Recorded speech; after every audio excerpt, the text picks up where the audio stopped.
To support the federal government's efforts, Ontario will also launch its first round of retaliation. Starting today, LCBO, the largest purchaser of alcohol in the world, will begin removing U.S. products from its store shelves. And as the exclusive wholesaler, American brands will no longer be available in LCBO catalog, meaning other retailers, bars, and restaurants in the province will no longer be able to restock U.S. products. This is an enormous hit to the American producers. Every year, the LCBO sells nearly $1 billion worth of U.S. wine, beer, cider, seltzers, and spirits, including more than 3,600 products from 35 states. As of today, every single one of these products is off the shelves. Also, starting today, all U.S.-based companies will be banned from taking part in government procurement. And we baked this into the USMCA because for a long time, under NAFTA, there was no review scheduled. There was never any opportunity to take a look at the agreement and adjust it if necessary, which makes no sense. It makes no business sense. It makes no economic sense. The Mexicans are being quite pragmatic right now. We've had a lot of discussions with them. With the Canadians, it's more challenging. The thing to keep in mind with Canada, this is a country that's 75% dependent on the United States for its gross domestic product. We're always going to have some kind of a trading relationship with Canada. We have to make sure that it's fair. We have to make sure that it's equal. The physical construction of Windsor's newest border crossing is complete.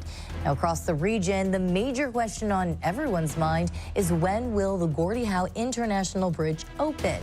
We sent CTV's Robert Lothian looking for that exact answer. Robert, this is a question that we've received often. That's right, Stephanie. It's certainly top of mind. Text messages, calls, emails, all coming from viewers asking when is the Gordie Howe International Bridge going to open.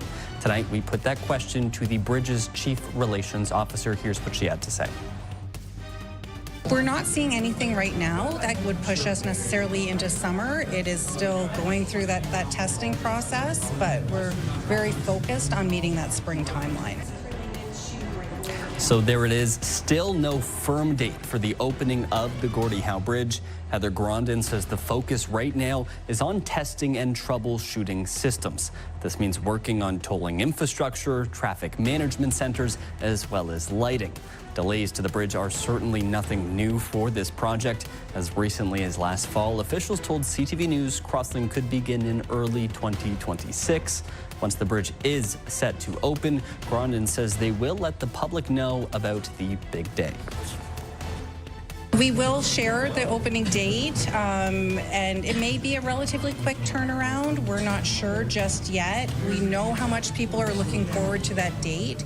So once we have it, we'll share that, as well as any expectations around crossing.